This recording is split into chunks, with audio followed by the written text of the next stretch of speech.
تقرينيا لا قبرنا من تنقلتفنا هندو أفتنا نببالنا خنياتو كتاب الحج كي ودع ناسي أبكال مالك نعتو أيدلنا سلازي أب كتاب الحج باب القراء من العهن تبهال بس احنا مالتنا. بسم الله الرحمن الرحيم. قال الإمام البخاري رحمه الله تعالى بسندي إليه كتاب الحج باب القلائد من العهن. قال حدثنا عمرو بن علي قال حدثنا معاذ بن معاذ قال حدثنا أبو عون عن القاسم عن أم المؤمنين رضي الله تعالى عنها قالت فتلت قلائد من عهن كانت عندي. فتلت قلائدها من عهن كان عندي.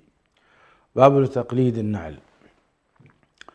قال حدثنا محمد قال أخبرنا عبد الأعلى بن عبد الأعلى عن معمر عن يحيى بن أبي كثير عن عكرمة عن أبي هريرة رضي الله تعالى عنه أن نبي الله صلى الله عليه وسلم رأى رجلا يسوق بدنة قال اركبها قال إنها بدنة قال اركبها قال فقلد فلقد رأيته راكبها يساير النبي صلى الله عليه وسلم والنعل في عنقها. تابعه محمد بن بشار قال حدثنا عثمان بن عمر قال أخبرنا علي بن المبارك عن يحيى عن عكرمة عن أبي هريرة رضي الله تعالى عنه عن النبي صلى الله عليه وسلم. باب الجلال للبدن. وكان ابن عمر رضي الله تعالى عنهما لا يشق من الجلال إلا موضع السنام وإذا نحرها نزع جلالها مخافة أن يفسدها الدم ثم يتصدق بها. قال حدثنا قبيصة قال حدثنا سفيان عن ابن أبي نجيح عن مجاهد عن عبد الرحمن بن أبي ليلة عن علي رضي الله تعالى عنه قال أمرني رسول الله صلى الله عليه وسلم أن أتصدق بجلال البدن التي نحرت وبجلودها. باب من اشترى هديه من الطريق وقلدها. قال حدثنا إبراهيم بن المنذر قال حدثنا أبو ضمرة قال حدثنا موسى بن عقبة عن نافع قال أراد ابن عمر رضي الله تعالى عنهما الحج عام حجة الحرورية في أحد بن الزبير رضي الله تعالى عنهما فقيل له إن الناس كائن بينهم قتال ونخاف أن يصدوك فقال لقد كان لكم في رسول الله أسوة حسنة إذن أصنع كما صنع أشهدكم أني أوجبت عمرة حتى كان بظاهر البيداء قال ما شأن الحج والعمرة إلا واحد أشهدكم أني جمعت حجة مع عمرة وأهدى هديا مقلدا اشتراه حتى قدم فطاف بالبيت وبالصفا ولم يزد على ذلك ولم يحلل من شيء حرم منه حتى يوم النحر فحلق ونحر ورأى أن قد قضى طوافه الحج والعمرة بطوافه الأول ثم قال كذلك صنع النبي صلى الله عليه وسلم. قال باب ذبح الرجل البقر عن نسائه من غير أمرهن. حدثنا عبد الله بن يوسف قال أخبرنا مالك عن يحيى بن سعيد عن عمرة بن عبد الرحمن قالت سمعت عائشة رضي الله تعالى عنها تقول خرجنا مع رسول الله صلى الله عليه وسلم ل5 بقين من ذي القعدة لا نرى إلا الحج فلما دنونا من مكة أمر رسول الله صلى الله عليه وسلم من لم يكن معه هدي إذا طاف وسعى بين الصفا والمروة أن يحل. قالت فدخل علينا يوم النحر بلحم بقر فقلت ما هذا قال نحر رسول الله صلى الله عليه وسلم عن أزواجه. قال يحيى فذكرته للقاسم فقال أتتك بالحديث على وجهه. باب النحر في منحر النبي صلى الله عليه وسلم بمنى. حدثنا إسحاق بن إبراهيم سمع خالد بن الحارث قال حدثنا عبد الله بن عمر عن نافع أن عبد الله رضي الله تعالى عنه كان ينحر المنحر قال عبد الله منحر رسول الله صلى الله عليه وسلم. قال حدثنا إبراهيم بن المنذر قال حدثنا أنس بن عياض قال حدثنا موسى بن عقبة عن نافع أن ابن عمر رضي الله تعالى عنهما كان يبعث بهذه من جمع من آخر الليل حتى يدخل بهم منحر النبي صلى الله عليه وسلم من حجاج فيهم الحر والمملوك. الحديث مرة أخرى. قال حدثنا إبراهيم بن المنذر قال حدثنا أنس بن عياض قال حدثنا موسى بن عقبة عن نافع أن ابن عمر رضي الله تعالى عنهما كان يبعث بهذه من جمع من آخر الليل حتى يدخل به منحر النبي صلى الله عليه وسلم مع حجاج فيهم الحر والمملوك. باب من نحر بيده. قال حدثنا سهل بن بكار قال حدثنا وهيب عن أيوب عن أبي قلابة عن أنس وذكر الحديث قال ونحر النبي صلى الله عليه وسلم بيده 7 بدن قياما وضحى بالمنية كبشين أملحين أقرنين مختصرا. باب نحر الإبل مقيدة. قال حدثنا عبد الله بن مسلمة قال حدثنا يزيد بن زريع عن يونس عن زياد بن جبير قال رأيت ابن عمر رضي الله تعالى عنهما أتى على رجل قد أناخ بدنته ينحرها قال ابعثها قياما مقيدة سنة محمد صلى الله عليه وسلم. وقال شعبة عن يونس أخبرني زياد. باب نحر البدن قائمة. وقال ابن عمر رضي الله تعالى عنهما سنة محمد صلى الله عليه وسلم. وقال ابن عباس رضي الله تعالى عنهما صواف أي قياما. قال حدثنا سهل بن بكار قال حدثنا وهيب عن أيوب عن أبي قلابة عن أنس رضي الله تعالى عنه قال صلى النبي صلى الله عليه وسلم الظهر بالمدينة 4 والعصر بذي الحليفة 2 فبات بها فلما أصبح ركب راحلته فجعل يهلل ويسبح فلما علا على البيداء لبى بهما جميعا فلما دخل مكة أمرهم أن يحلوا ونحر النبي صلى الله عليه وسلم بيده 7 بدن قياما وضحى بالمدينة كبشين أملحين أقرنين. قال حدثنا مسدد قال حدثنا إسماعيل بن أيوب عن أبي قلابة عن أنس بن مالك رضي الله تعالى عنه قال صلى النبي صلى الله عليه وسلم الظهر بالمدينة 4 والعصر بذي الحليفة 2 وعن أيوب عن رجل عن أنس رضي الله تعالى عنه ثم بات حتى أصبح فصلى الصبح ثم ركب راحلته حتى إذا استوت به البيداء أهل بعمرة وحج. باب لا يعطى الجزار من الهدي شيئا. قال حدثنا محمد بن كثير قال أخبرنا سفيان قال أخبرني ابن أبي نجيح عن مجاهد عن عبد الرحمن بن أبي ليلى عن علي رضي الله تعالى عنه قال بعثني النبي صلى الله عليه وسلم فقمت على البدن فأمرني فقسمت لحومها ثم أمرني فقسمت جلالها وجلودها. قال سفيان وحدثني عبد الكريم عن مجاهد عن عبد الرحمن بن أبي ليلى عن علي رضي الله تعالى عنه قال أمرني النبي صلى الله عليه وسلم أن أقوم على البدن ولا أعطي عليها شيئا في جزارتها. باب يتصدق بجلود الهدي. قال حدثنا مسدد قال حدثنا يحيى عن ابن جريج قال أخبرني الحسن بن مسلم بن عبد الكريم الجزري أن مجاهدا أخبرهما أن عبد الرحمن بن أبي ليلى أخبره أن علي رضي الله تعالى عنه أخبره أن النبي صلى الله عليه وسلم أمره أن يقوم على بدنه وأن يقسم بدنه كلها لحومها وجلودها وجلالها ولا يعطي في جزارتها شيئا.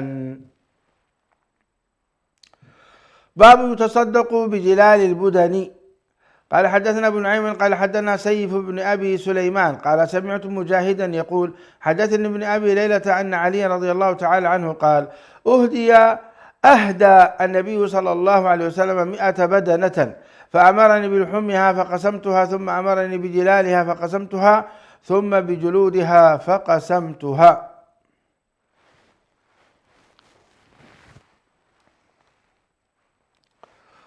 قال باب وإذ بوأنا إبراهيم مكان البيت ألا تشرك بي شيئا وطهر بيتي للطائفين والقائمين والركع السجود وأذن في الناس بالحج يأتوك رجالا وعلى كل ضامر يأتين من كل فج عميق ليشهدوا منافع لهم ويذكروا اسم الله في أيام معلومات على ما رزقهم من بهيمة الأنعام.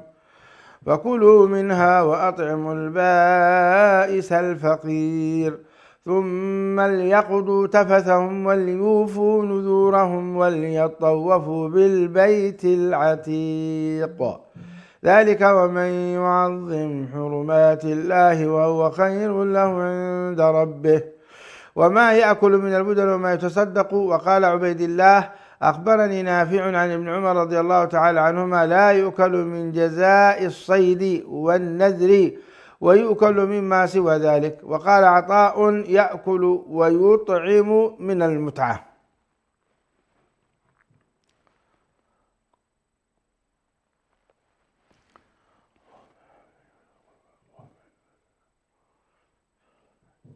قال حدثنا مسدد قال حدثنا يحيى عن ابن جريج قال حدثنا عطاء سمع جابر بن عبد الله رضي الله تعالى عنهما يقول كنا لا نأكل من لحوم بدننا فوق 3 منن فرخص لنا النبي صلى الله عليه وسلم فقال كلوا وتزودوا فأكلنا وتزودنا. قلت لعطاء أقال حتى جئنا المدينة قال لا. قال حدثنا خالد بن مخلد قال حدثنا سليمان قال حدثني يحيى قال حدثتني عمرة قالت سمعت عائشة رضي الله تعالى عنها تقول خرجنا مع رسول الله صلى الله عليه وسلم ل5 بقين من ذي القعدة ولا نرى إلا الحج حتى دنونا من مكة. أمر رسول الله صلى الله عليه وسلم من لم يكن معه هدي إذا طاف بالبيت ثم يحل. قالت عائشة رضي الله تعالى عنها فدخل علينا يوم النحر بلحم بقر فقلت ما هذا؟ فقيل ذبح النبي صلى الله عليه وسلم عن أزواجه. قال يحيى فذكرت هذا الحديث للقاسم فقال أتتك بالحديث على وجهه.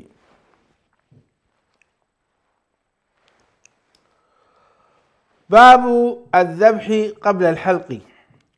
قال حدثنا محمد بن عبد الله بن حوشب قال حدثنا هشيم قال أخبرنا منصور عن عطاء عن ابن عباس رضي الله تعالى عنهما قال سئل النبي صلى الله عليه وسلم عمن حلق قبل أن يذبح ونحوه فقال لا حرج لا حرج. قال حدثنا أحمد بن يونس قال أخبرنا أبو بكر عن عبد العزيز بن رفيع عن عطاء عن ابن عباس رضي الله تعالى عنهما قال رجل للنبي صلى الله عليه وسلم زرت قبل أن أرمي قال لا حرج. قال حلقت قبل أن أذبح قال لا حرج. قال ذبحت قبل أن أرمي قال لا حرج. وقال عبد الرحيم الرازي عن ابن خثيم قال أخبرني عطاء عن ابن عباس رضي الله تعالى عنهما عن النبي صلى الله عليه وسلم. وقال القاسم بن يحيى حدثني ابن خثيم عن عطاء عن ابن عباس عن النبي صلى الله عليه وسلم. وقال عفان أراه عن وهيب قال حدثنا ابن خثيم عن سعيد بن جبير عن ابن عباس رضي الله تعالى عنهما عن النبي صلى الله عليه وسلم. وقال حماد عن قيس بن سعد وعباد بن منصور عن عطاء عن جابر رضي الله تعالى عنهما عن النبي صلى الله عليه وسلم. قال حدثنا محمد بن المثنى قال حدثنا عبد الأعلى قال حدثنا خالد عن عكرمة عن ابن عباس رضي الله تعالى عنهما قال سئل النبي صلى الله عليه وسلم فقال رميت بعدما أمسيت فقال لا حرج. قال حلقت قبل أن أنحر قال لا حرج. قال حدثنا عبدان قال أخبرني أبي عن شعبة عن قيس عن ابن مسلم عن طارق بن شهاب عن أبي موسى رضي الله تعالى عنه قال قدمت على رسول الله صلى الله عليه وسلم وهو بالبطحاء فقال أحججت؟ قلت نعم. قال بما أهللت؟ قلت لبيك بإهلال كإهلال النبي صلى الله عليه وسلم. قال أحسنت انطلق فطف بالبيت وبالصفا والمروة. ثم أتيت امرأة من نساء بني قيس ففلت رأسي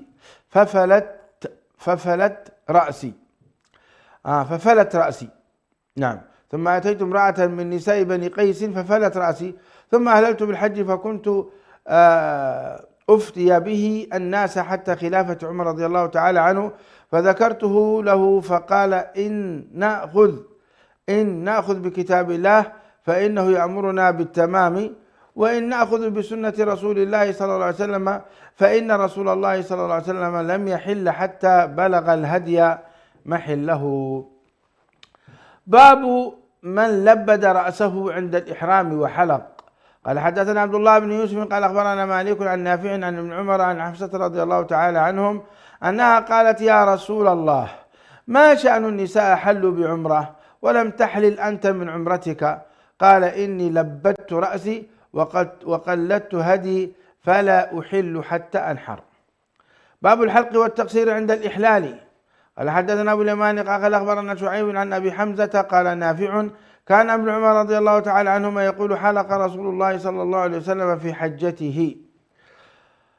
قال حدثنا عبد الله بن يوسف قال أخبرنا مالك عن نافع عن عبد الله بن عمر رضي الله تعالى عنهما أن رسول الله صلى الله عليه وسلم قال اللهم ارحم المحلقين. قال والمقصرين يا رسول الله؟ قال اللهم ارحم المحلقين. قال والمقصرين يا رسول الله؟ قال والمقصرين.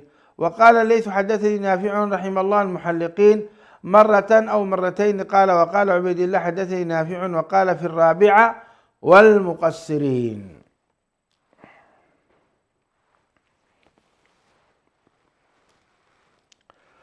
قال حدثنا عياش بن وليد قال حدثنا محمد بن فضيل قال حدثنا عمارة بن القعقاع عن أبي زرعة عن أبي هريرة رضي الله تعالى عنه قال قال رسول الله صلى الله عليه وسلم اللهم اغفر للمحلقين.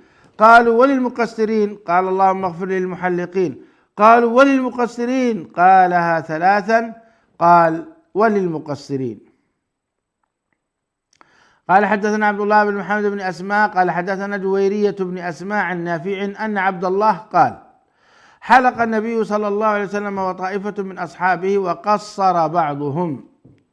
قال حدثنا أبو عاصم عن ابن جريج عن أنس عن الحسن بن مسلمين عن طاووس عن ابن عباس عن معاوية رضي الله تعالى عنهم قال قصرت عن رسول الله صلى الله عليه وسلم بمشقص. قصرت عن رسول الله صلى الله عليه وسلم بمشقص. باب تقصير المتمتع بعد العمرة.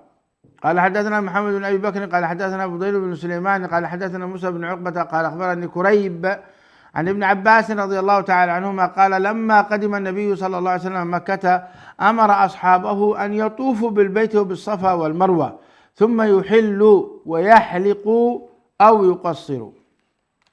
باب زيارة يوم النحر. وقال أبو الزبير عن عائشة عن ابن عباس رضي الله تعالى عنهم أخر النبي صلى الله عليه وسلم الزيارة إلى الليل. ويذكر عن أبي حسان عن ابن عباس رضي الله تعالى عنهما أن النبي صلى الله عليه وسلم كان يزور البيت أيام منى.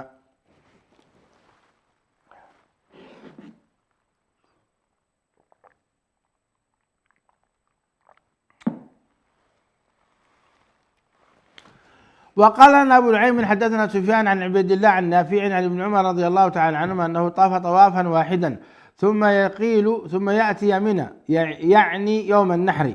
ورفع عبد الرزاق أخبرنا قال أخبرنا عبيد الله. ورفع عبد الرزاق قال أخبرنا عبيد الله.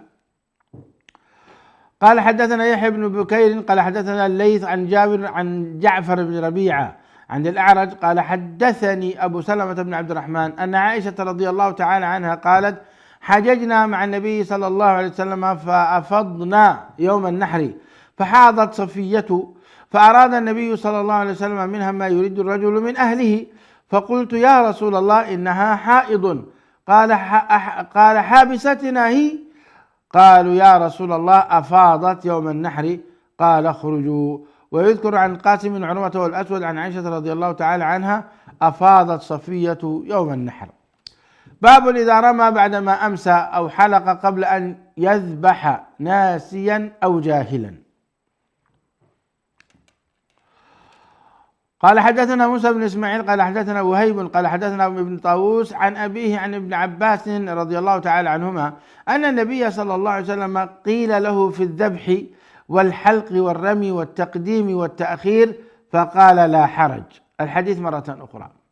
عن ابن عباس رضي الله تعالى عنهما أن النبي صلى الله عليه وسلم قيل له في الذبح والحلق والرمي والتقديم والتأخير فقال لا حرج. الله أكبر. الحمد لله رب العالمين.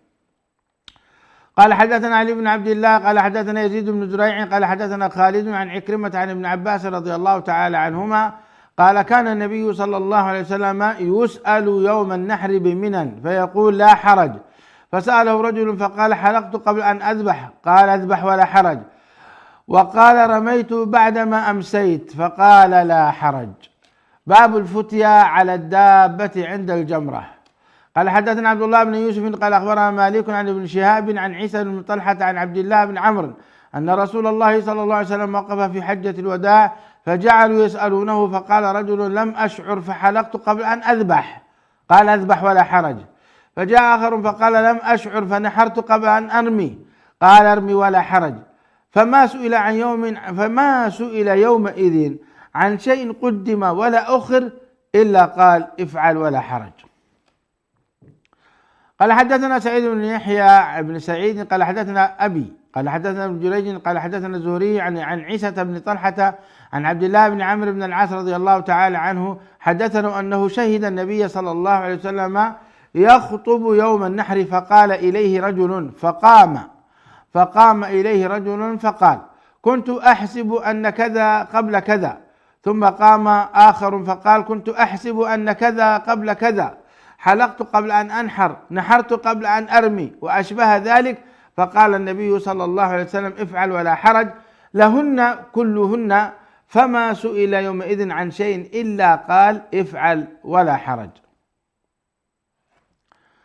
قال حدثنا إسحاق قال أخبرنا يعقوب بن إبراهيم قال حدثنا أبي عن صالح عن ابن شهاب قال حدثنا عيسى بن طلحة عن عبيد الله أنه سمع عبد الله بن عمرو بن العاص رضي الله تعالى عنهما قال وقف رسول الله صلى الله عليه وسلم على ناقته فذكر الحديث، تابعه معمر عن الزهري. باب الخطبة أيام منى. قال حدثنا علي بن عبد الله قال حدثنا يحيى بن سعيد قال حدثنا فضيل بن غزوان قال حدثنا عكرمة عن ابن عباس رضي الله تعالى عنهما أن رسول الله صلى الله عليه وسلم خطب الناس يوم النحر فقال يا أيها الناس أي يوم هذا؟ قالوا يوم حرام. قال في أي بلد هذا؟ قالوا بلد حرام. قال في أي شهر هذا؟ قالوا شهر حرام. قال فإن دماءكم وأموالكم وأعراضكم عليكم حرام كحرمة يومكم هذا في بلدكم هذا في شهركم هذا. فأعادها مرارا ثم رفع رأسه فقال اللهم هل بلغت. قال ابن عباس رضي الله تعالى عنهما فوالذي نفسي بيده إنها لوصيته إلى أمته فليبلغ الشاهد الغائب لا ترجعوا بعدي كفارا يضرب بعضكم رقاب بعض. قال حدثنا حفص بن عمر قال حدثنا شعبة قال أخبرني عمرو قال سمعت جابر بن يزيد قال سمعت ابن عباس رضي الله تعالى عنهما قال سمعت النبي صلى الله عليه وسلم يخطب بعرفات، تابعه ابن عيينة عن عمرو. قال حدثنا عبد الله بن محمد قال حدثنا أبو عامر قال حدثنا قرة عن محمد بن سيرين قال أخبرني عبد الرحمن بن أبي بكرة عن أبي بكرة ورجل أفضل في نفسه من عبد الرحمن حميد بن عبد الرحمن عن أبي بكرة رضي الله تعالى عنه قال خطبنا النبي صلى الله عليه وسلم يوم النحر قال أتدرون أي يوم هذا؟ قلنا الله ورسوله أعلم، فسكت حتى ظننا أنه سيسميه بغير اسمه. قال أليس يوم النحر؟ قلنا بلى. قال أي شهر هذا؟ قلنا الله ورسوله أعلم، فسكت حتى ظننا أنه سيسميه بغير اسمه. فقال أليس ذو الحجة؟ قلنا بلى. قال أي بلد هذا؟ قلنا الله ورسوله أعلم، فسكت حتى ظننا أنه سيسميه بغير اسمه. قال أليست بالبلدة الحرام؟ قلنا بلى. قال فإن دماءكم وأموالكم عليكم حرام كحرمة يومكم هذا في شهركم هذا في بلدكم هذا إلى يوم تلقون ربكم، ألا هل بلغت؟ قالوا نعم. قال اللهم اشهد فليبلغ الشاهد الغائب فرب مبلغ أوعى من سامع فلا ترجعوا بعد كفارا يضرب بعضكم رقاب بعض.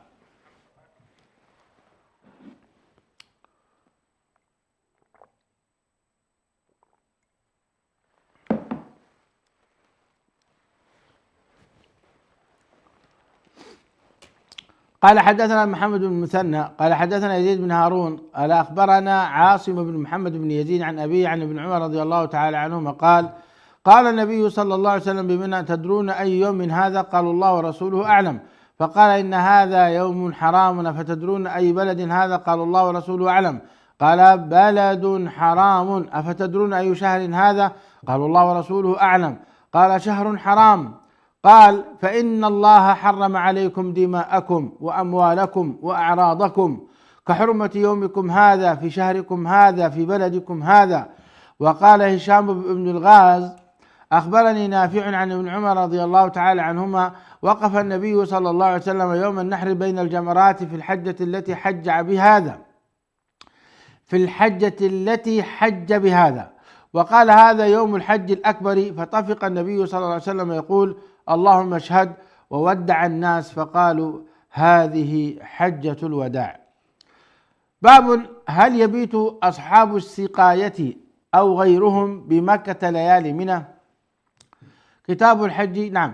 قال حدثنا محمد بن عبيد بن ميمون قال حدثنا عيسى بن يونس عن عبيد الله عن نافع عن ابن عمر رضي الله تعالى عنهما رخص النبي صلى الله عليه وسلم. قال حدثنا يحيى بن موسى قال حدثنا محمد بن بكير قال أخبرنا ابن جريج قال أخبرنا عبيد الله عن نافع عن ابن عمر رضي الله تعالى عنهما أن النبي صلى الله عليه وسلم آذن. قال حدثنا محمد بن عبد الله بن نمير قال حدثنا أبي قال حدثنا عبد الله قال حدثني نافع عن ابن عمر رضي الله تعالى عنهما أن العباس رضي الله تعالى عنه استأذن النبي صلى الله عليه وسلم ليبيت بمكة ليالي منى من أجل سقايته فآذن له. تابع أبو أسامة عقبة بن خالد وأبو ضمرة. باب رمي الجمار. وقال جابر رمى النبي صلى الله عليه وسلم يوم النحر ضحى ورمى بعد ذلك بعد الزوال. قال حدثنا أبو نعيم قال حدثنا مسعر عن وبرة قال سألت ابن عمر رضي الله تعالى عنه متى أرمي الجمار؟ قال إذا رمى إمامك فارمه إذا رمى إمامك فارمه. فأعدت عليه المسألة قال كنا نتحين فإذا زالت الشمس رمينا. باب رمي الجمار من بطن الوادي. قال حدثنا محمد بن كثير قال أخبرنا سفيان عن الأعمش عن إبراهيم عن عبد الرحمن بن يزيد قال رمى عبد الله بن بطن الودة فقلت يا أبا عبد الرحمن إن ناسا يرمونها من فوقها فقال والذي لا إله غيره هذا مقام الذي أنزلت عليه سورة البقرة صلى الله عليه وسلم. وقال عبد الله بن الوليد حدثنا سفيان قال حدثنا أعمش بهذا الحديث مرة أخرى. قال حدثنا محمد بن كثير قال أخبرنا سفيان عن أعمش عن إبراهيم عن عبد الرحمن بن يزيد قال رمى عبد الله من بطن الوادي فقلت يا أبا عبد الرحمن إن ناسا يرمونها من فوقها فقال والذي لا إله غيره هذا مقام الذي أنزلت عليه سورة البقرة صلى الله عليه وسلم. وقال عبد الله بن الوليد حدثنا سفيان قال حدثنا الأعمش بهذا. باب رمي الجمار ب7 حصيات. باب رمي الجمار ب7 حصيات ذكره ابن عمر رضي الله تعالى عنهما عن النبي صلى الله عليه وسلم. مشاهدي الأكارم كبرات سمعتنا بتطفن بينا إن شاء الله واد مزل له سمون بإذن الله نقتل ربي يقبلنا ويقبلكم والسلام عليكم ورحمة الله وبركاته. على نهج الرسول لنا مسير وعند الله للساعي مصير شغلنا عن طريقك يا حبيبا.